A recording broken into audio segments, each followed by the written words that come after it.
Seiring PSBB transisi, pemerintah mengizinkan restoran serta warung makan untuk kembali melayani pembeli. Protokol kesehatan pun menjadi hal wajib yang harus diikuti di masa new normal ini. Lalu bagaimana protokol kesehatan di warung makan? Dita Riantika dan juru kamera Budi Cilman merangkumnya untuk Anda. Di masa PSBB seperti saat ini, menikmati makanan di restoran menjadi kegiatan yang tak bisa kita lakukan. Akhirnya memasak sendiri di rumah serta memesan makanan secara online jadi jalan keluar. Namun rasa bosan bisa mendera jika kita sudah mulai kehabisan ide memasak sendiri atau bosan memesan secara online.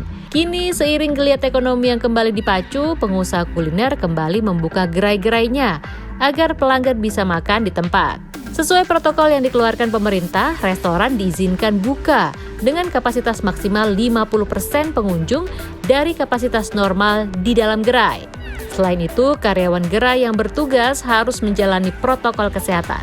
Mulai dari cuci tangan, pemeriksaan suhu tubuh, dan mengganti pakaian dari luar dengan seragam bekerja saat berada dalam restoran. Selama melayani pelanggan, wajib mengenakan masker, face shield, sarung tangan, dan secara berkala harus membersihkan area-area yang kerap disentuh pelanggan. Lalu bagaimana dengan warung makan alias warteg? Seperti salah satu warteg makan di kawasan Pasar Minggu, Jakarta Selatan yang turut mempraktekkan protokol kesehatan.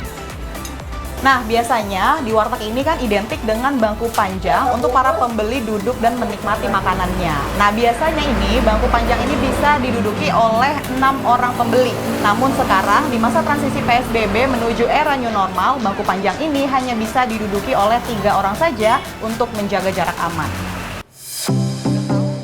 Sama seperti gerai restoran, pengelola warung makan pun mewajibkan karyawannya untuk memakai face shield dan masker. Pengelola juga membatasi hanya 5 orang pembeli yang boleh makan di tempat. Untuk pembeli, kita memprioritaskan untuk dibawa pulang. Untuk makan di sini, kita membatasi pembeli minimal paling banyak 5 orang, maksimal 5 orang. Terus udah gitu juga di sini udah dibikin jarak, jadinya biar nggak terlalu banyak pembeli yang berdesakan di warung. Agar terhindar dari virus dan penyakit berbahaya, pembeli disarankan untuk membawa peralatan makan sendiri saat makan di tempat. Sebenarnya untuk higien sanitasi pangan sendiri, sebelum ada COVID pun, kita menyarankan untuk pakai alat makan sendiri. Makanya kan sekarang kan banyak ya, penggunaan bahan daur ulang itu semakin diminimalisasi. Jadi bawa alat makan sendiri itu lebih baik. Nggak cuma era COVID aja, tapi kalau penyakit tipes atau saluran pencernaan lain, itu karena memakai alat makan yang bergantian dan tidak higienis. Mengikuti seluruh protokol dan aturan kesehatan untuk makan di restoran atau warung makan menjadi hal sangat penting di masa new normal ini. Namun ada baiknya kita tidak memaksakan diri keluar rumah atau ke tempat umum jika merasa sakit. Tapi jika harus beraktivitas di luar rumah, ada beberapa tips yang bisa dilakukan agar terhindar dari COVID-19.